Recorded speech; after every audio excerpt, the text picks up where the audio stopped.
Bismillahirrahmanirrahim. Assalamualaikum warahmatullahi wabarakatuh. Perkenalkan, nama saya Rahmiati, Standbook A1Q1 21045, kelas A, jurusan bimbingan dan konseling. Di sini saya akan sedikit memaparkan materi tentang pengembangan instrumen non-tes.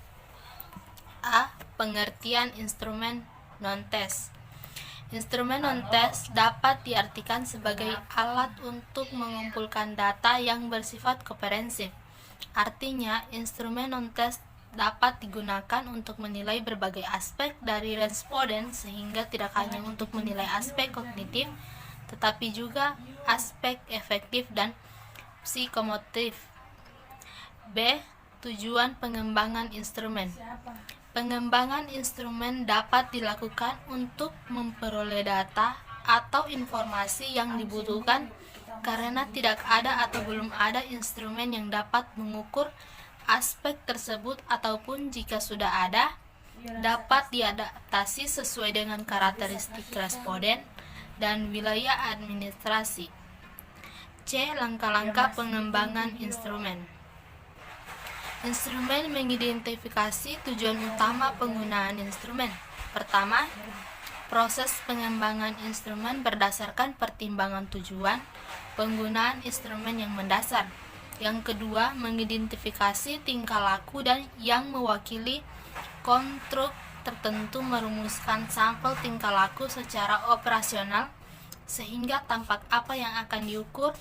Pengembangan instrumen non-tes juga memiliki langkah-langkah yang harus diikuti, yaitu A. Menentukan spesifikasi instrumen. Ada 4 hal yang perlu diperhatikan ketika menyusun spesifikasi instrumen, yaitu tujuan pengukuran, kisi-kisi instrumen, bentuk dan format instrumen, dan panjang instrumen. Instrumen bertujuan untuk memperoleh informasi tentang minat siswa terhadap mata pembelajaran. Instrumen sikap bertujuan untuk mengetahui sikap siswa terhadap suatu objek. Instrumen konsep diri bertujuan untuk mengetahui kekuatan dan kelemahan diri sendiri. Instrumen nilai bertujuan untuk mengungkapkan nilai dan keyakinan individu. Instrumen moral bertujuan untuk mengungkapkan moral seseorang. B. Menulis instrumen. Hal yang perlu diingatkan ketika menyusun instrumen efektif adalah penentuan kalimat pernyataan. Ada 2 macam pernyataan, yaitu variabel dan unvariabel. Kedua pernyataan ini berhubungan dengan pendapatan skala. Skala untuk pernyataan variabel berlawanan dengan unvariabel. Jika salah satu dalam menentukan salah, maka kesimpulan yang dihasilkan juga akan salah. C. Menentukan skala instrumen. Ada beberapa skala yang biasa digunakan dalam mengukur ranah efektif, diantaranya adalah skala Likert, skala Thorsten, beda sistematik. Langkah-langkah pengembangan skala yaitu menentukan objek sikap yang akan dikembangkan skalanya, menyusun kisi-kisi instrumen, menulis butir pernyataan, melengkapi butir pernyataan dengan skala sikap, bisa genap 4 atau 6 dan bisa ganjil 5 atau 7. Yang D. Sistem panskoran. Sistem panskoran yang digunakan tergantung pada skala yang digunakan. E. Telaah instrumen. Telaah bidang yang diukur dan akan lebih baik bila ada pakar penelitian. Telaah juga bisa digunakan oleh teman sejawat. Lama pengisian instrumen sebaiknya tidak lebih dari 30 menit. Hasil telaah selanjutnya digunakan untuk memperbaiki instrumen. Perbaikan dilakukan terhadap konstruksi instrumen, yaitu kalimat yang digunakan, waktu yang diperlukan untuk ngaji instrumen, cara pengisian, dan lain-lain. F.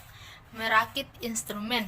Setelah instrumen diperbaiki, selanjutnya dirakit dengan memperhatikan format, tata letak, urutan, pernyataan, dan pertanyaan.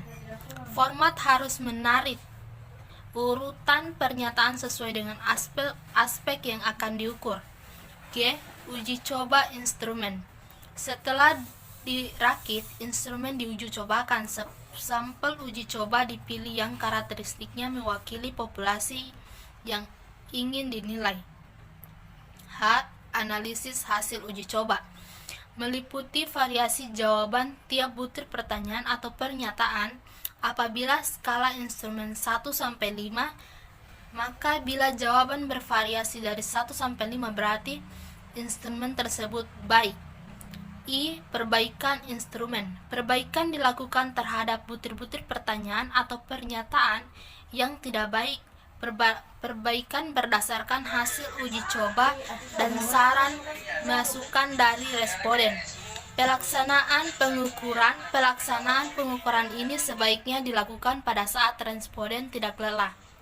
Ruang untuk pelaksanaan pengukuran harus representatif, baik kondisi ruang, tempat duduk, ataupun yang lain.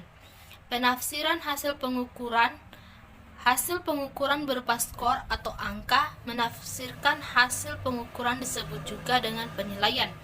Untuk menafsirkan hasil pengukuran diperlukan suatu kriteria. Jenis-jenis instrumen.